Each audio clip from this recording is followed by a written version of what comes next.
Shalom, frères et sœurs en Christ, je vous salue dans le beau et précieux nom de notre Seigneur Jésus. Et quelle grâce le Seigneur nous accorde aujourd'hui de nous revoir.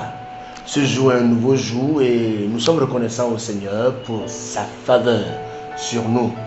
Je rends grâce au Seigneur pour vos vies, vous tous qui êtes abonnés à cette chaîne qui nous suivez sur YouTube et sur tous les autres réseaux sociaux.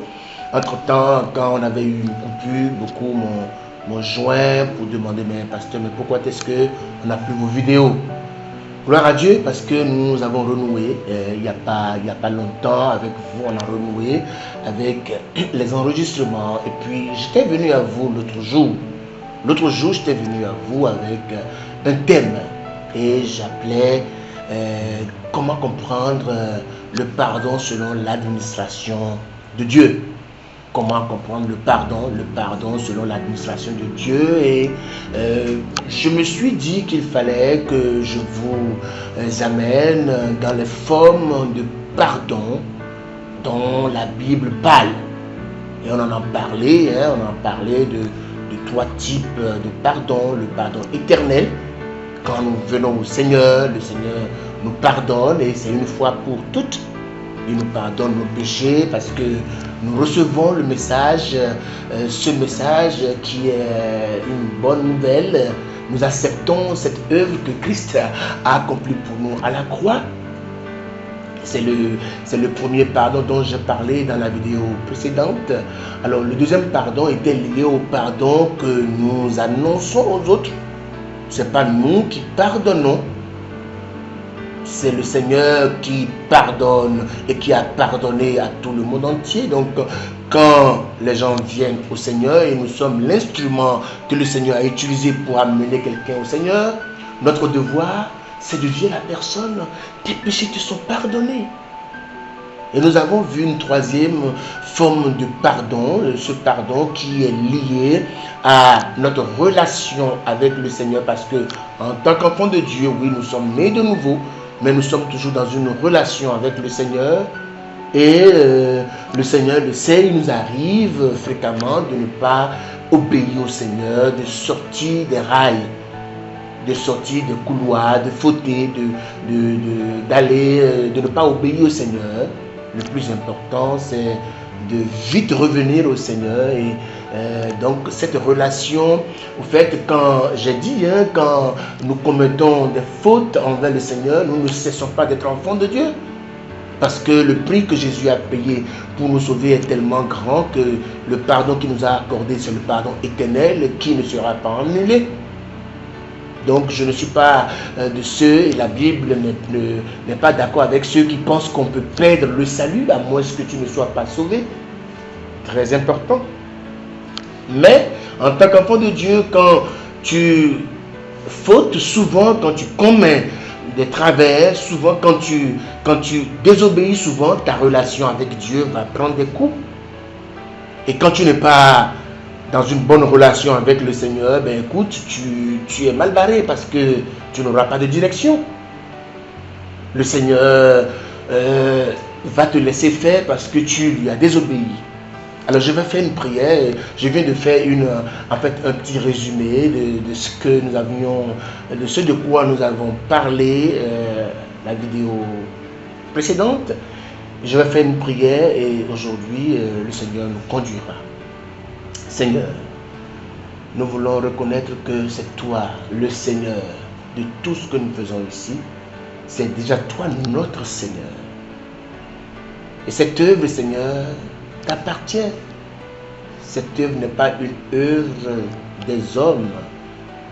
Cette œuvre n'est pas aux mains d'hommes que nous sommes, mais elle t'appartient. Nous voulons donc te la laisser entièrement. Nous ne voulons pas mettre notre main dessus. Nous ne voulons pas être au contrôle. Non, ce serait vraiment de la prétention de notre part. Nous voulons que toi, tu conduis cette œuvre. Conduis cette œuvre. Fais-toi plaisir, Seigneur. Utilise-nous et fais-toi plaisir.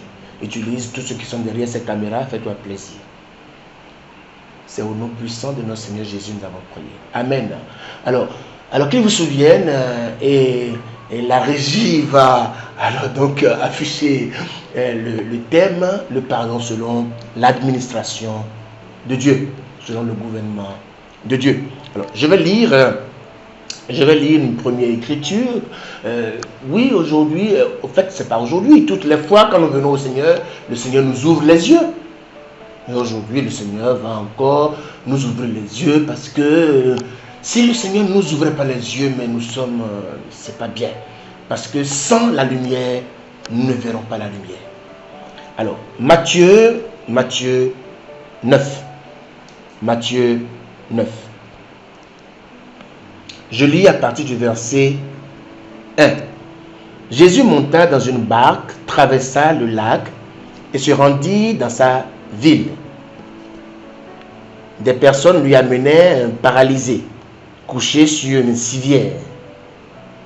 Voyant leur foi, Jésus dit au paralysé, « Prends courage, mon enfant, tes péchés te sont pardonnés. »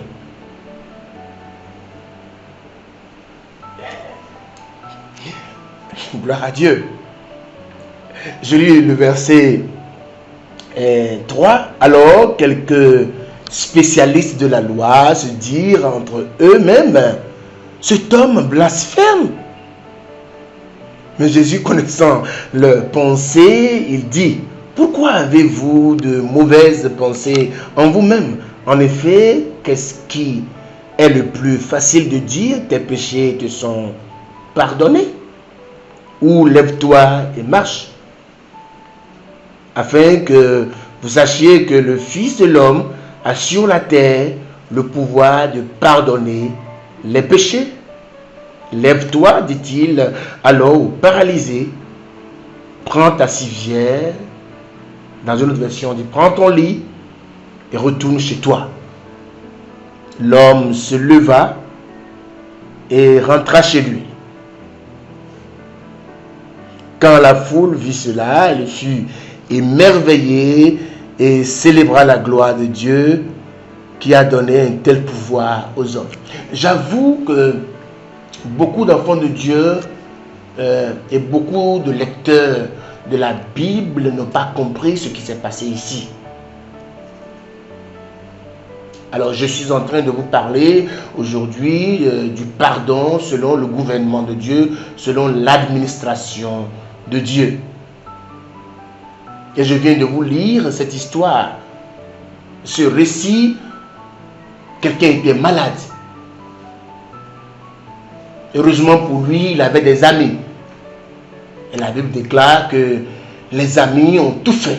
Ils ont fait feu de tout bois pour que ce malade sur son lit soit déposé devant Jésus.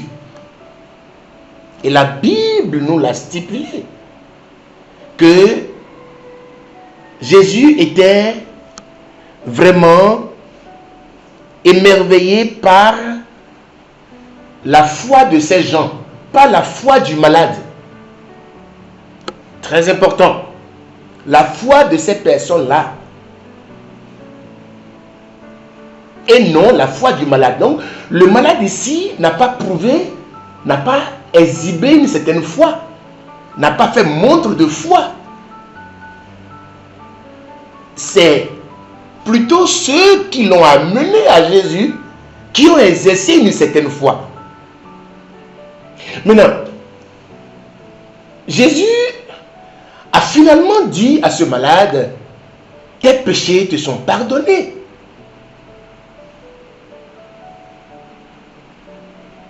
Prends ton lit et marche, rentre chez toi. Alors, de quel pardon il a été question ici? C'est le pardon selon le gouvernement de Dieu.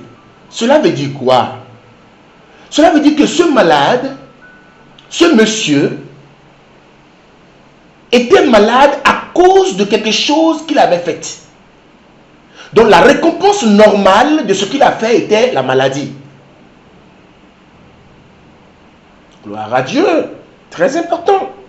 Je vais vous lire d'autres exemples dans la Bible. Ce monsieur n'est pas sauvé, non. Ce monsieur était paralysé à cause d'un forfait qu'il a fait. À cause d'un acte qu'il a posé dans le passé. Par le passé. Donc, dans beaucoup de cas, des gens traînent des maladies ou des maux ou des situations à cause de ce qu'ils ont fait. Donc, le gouvernement de Dieu étant juste, Dieu permet que chaque personne reçoive selon ce qu'il a semé, ce qu'elle a semé. Le pardon selon le gouvernement de Dieu. Alors, je vais vous lire, mais avant de vous lire dans Galates, si vous voulez, on va y aller. Allons-y. On va lire Galates 6 et vous comprendrez ce que je viens de dire en paraphrasant. Galates 6, je lis le verset 7. Ne vous y trompez pas, l'homme ne se moque pas de Dieu. Ce qu'un homme aura semé, il le récoltera. Ne vous y trompez pas. Donc, en fait, je me suis rendu compte que beaucoup d'enfants de Dieu ignorent cette écriture. Beaucoup de personnes ignorent ceci. Et les gens posent des actes. Mais ça te reviendra, frère. L'acte que tu poses, les conséquences de ton acte te reviendront d'une manière ou d'une autre. Mais est-ce qu'il est possible d'être pardonné? Oui. Mais ce pardon est selon le gouvernement de Dieu. Maintenant, je veux revenir sur l'exemple que j'avais donné dans la vidéo précédente. Donc, j'avais parlé d'un enfant qui était resté à la maison, qui s'est régalé avec, c'est un exemple que j'ai pris, qui s'est régalé avec ses amis de classe, du déjeuner de toute la famille. Toute la famille rentre maintenant, il n'y a pas à manger. La maman avait préparé, avait laissé quelque part, donc les portes étaient ouvertes. D'accord? Elle avait ou il avait accès à la nourriture. D'accord? Elle a fauté. D'accord? À cause de sa relation avec sa mère, si elle va à sa mère et elle dit à sa mère, maman, j'ai vraiment fauté, je demande que tu me pardonnes. Elle ne cessera pas d'être enfant de la mère, mais la maman va changer de comportement vis-à-vis d'elle. C'est l'application du gouvernement divin. Ça veut dire quoi? Si la maman laissait la porte ouverte, la maman va commencer à fermer la porte en sortant. Donc, si elle avait d'autres choses à prendre dans cette, je ne sais pas, à la cuisine par exemple, et elle oubliait ça, à cause de l'acte qu'elle a posé, la maman va commencer à mettre la clé sur la porte. Elle rentre, elle veut boire par exemple, elle veut prendre quelque chose au frigo, la porte est fermée. Pourquoi? Parce que le gouvernement divin, le gouvernement est en train de s'appliquer. C'est comme ça. Elle a été pardonnée, mais pour que la maman ne rentre pas ou bien n'enregistre pas d'autres forfaits de sa part, il faut qu'elle commence à mettre la clé sur la porte. Jusqu'à ce que cet enfant démontre à la maman qu'elle est encore digne de la confiance de la maman. Gloire à Dieu. Très important. Donc, le gouvernement de Dieu a un certain pardon. C'est-à-dire que la justice de Dieu s'applique. Et dans l'application de la justice de Dieu, Dieu, dans son amour, Dieu est amour. Mais il est obligé aussi de dire le droit. Il est amour, mais il va dire le droit. Il ne peut ne pas dire le droit, étant Dieu, parce que sa justice, au fait, son autorité est basée sur sa justice. Dieu est juste. Dieu est juste et restera juste. Très important. Très important. Je vais lire dans Jacques. Je vais lire dans Jacques 5 une écriture. Et puis, pourquoi pas, peut-être que le Seigneur va nous conduire, je ne sais pas, autrement. Aujourd'hui, parce que je sens dans mon esprit que beaucoup d'enfants de Dieu ignorent le pardon selon le gouvernement de Dieu. Donc, traversent beaucoup de situations à cause de la justice de Dieu. L'amour de Dieu n'ayant jamais changé pour eux. Je vais lire Jacques 5. Je lis à partir du verset 13. Quelqu'un parmi vous est-il dans la souffrance qu'il prie? Quelqu'un est-il dans la joie qu'il chante des cantiques? Quelqu'un parmi vous est-il malade qu'il appelle les anciens de l'église et que les anciens prient pour lui en lui appliquant de l'huile au nom du Seigneur? La prière de la foi sauvera le malade et le Seigneur le relèvera. S'il a commis des péchés, le pardon lui sera accordé. Je ne sais pas si vous avez bien écouté ça. Ça veut dire quoi? Ça veut dire que il peut y avoir des situations dans la vie des membres, des enfants de Dieu, j'allais dire, qui soient des situations de justice divine, où vous ne cessez pas d'être enfant de Dieu, mais Dieu est en train d'appliquer simplement sa justice. Alors, ce peut être toute chose, toute situation, une situation compliquée au boulot, une situation compliquée à la boutique, une situation bizarre à la maison, une situation de santé, etc. Alors ici, c'est le cas d'une maladie. Et puis, il est dit, quelqu'un est-il dans la souffrance? Qu'il prie. Maintenant, je vais vous donner le processus. Le processus pour diagnostiquer si ce dont vous souffrez est de la justice divine ou non. Et bon, je reste dans le cadre de Jacques 5. Alors, vous êtes en train de souffrir d'une maladie. Vous êtes enfant de Dieu. Vous savez et appliquez que par les maîtres issus de Jésus, vous êtes guéri. D'accord. Quand vous l'avez appliqué plusieurs fois dans la prière, réclamé, votre mal ne disparaît pas. Votre maladie ne fait pas place à la guérison. Qu'est-ce que vous devriez faire, frères et sœurs? Parce que Dieu est-il injuste? Non, Dieu n'est pas injuste. Commencez à vous demander, Seigneur, quelle est la cause de cette situation? Parce que Dieu, dans son amour, appliquera la justice à tout le monde. Que nous soyons enfants ou non encore membres de sa famille, la famille de Dieu, Dieu va appliquer sa justice. Donc dans ce cas, au fait, c'est une maladie qui est la cause d'un péché. Ça veut dire que d'une faute que la personne a commise et qui reçoit une justice divine.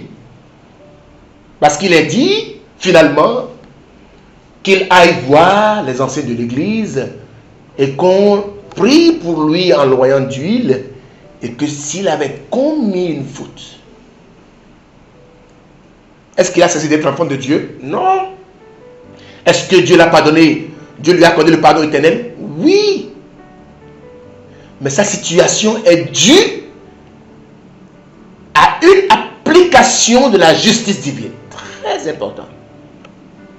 Donc nous devons prendre le temps pour aller devant le Seigneur, pour diagnostiquer, pour recevoir les causes de nos situations.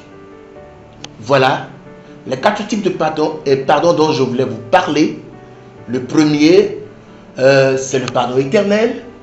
Le deuxième, c'est le pardon que je communique à quelqu'un, ce n'est pas moi qui pardonne. Le troisième, c'est le pardon dû à ma relation avec le Seigneur. Le quatrième, c'est le pardon que je reçois après que Dieu ait enlevé sa justice qui était un problème qui était sur ma vie. Alors, les disciples ont demandé à Jésus un jour combien de fois ils doivent pardonner. Et le Seigneur va leur dire, ils vont demander au Seigneur, est-ce que c'est 7 fois? Est-ce que c'est combien de fois? Le Seigneur va leur dire, 7 fois sont 17 fois. Au fait, ce pardon, et le Seigneur a dit, si vous pardonnez aux autres, le Seigneur vous pardonnera aussi. Dieu vous pardonnera aussi tout ce que vous faites. Au fait, il y a beaucoup de personnes qui ne pardonnent pas, qui auraient voulu et qui veulent, qui souhaiteraient que le châtiment, un certain châtiment demeure sur une certaine personne, sur un certain frère. Tu es en train d'appliquer ta justice, d'accord? Mais sache que Dieu aussi va appliquer sa justice.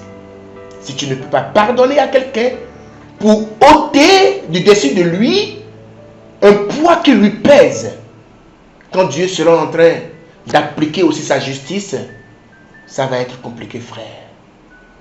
Que le Seigneur vous bénisse. J'espère, je ne sais pas. Si le Seigneur me demandera, me convaincra pour que je continue. S'il le fait, pourquoi pas, c'est lui le chef.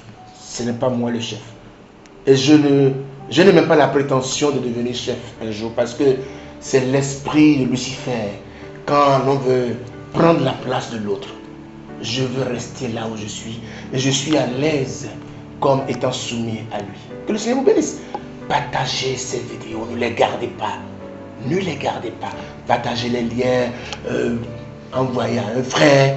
Et comme je vous ai dit, nous avons un blog sur lequel vous pouvez aller vous nourrir tous les jours. La régie me permet d'afficher aussi l'adresse du blog https, c'est sécurisé, parolerévélée.com. Que le Seigneur vous bénisse. Prions. Seigneur, nous voulons te rendre grâce pour aujourd'hui. Nous voulons te dire merci parce que tu nous as amenés à comprendre les 4 types de pardon dont parle la Bible et qui sont appliqués par toi ou par nous. Nous voulons, Seigneur, prendre conscience de cela et ne pas nous cacher derrière notre salut pour commettre beaucoup de forfaits parce que tu es juste dans toutes tes voies. Merci, Seigneur, de toucher, Seigneur, les cœurs au travers de cet instrument que tu as entre tes mains. Que ton nom soit béni. C'est dans le nom puissant de notre Seigneur que nous avons prié. Amen. Que le Seigneur bénisse. Au revoir.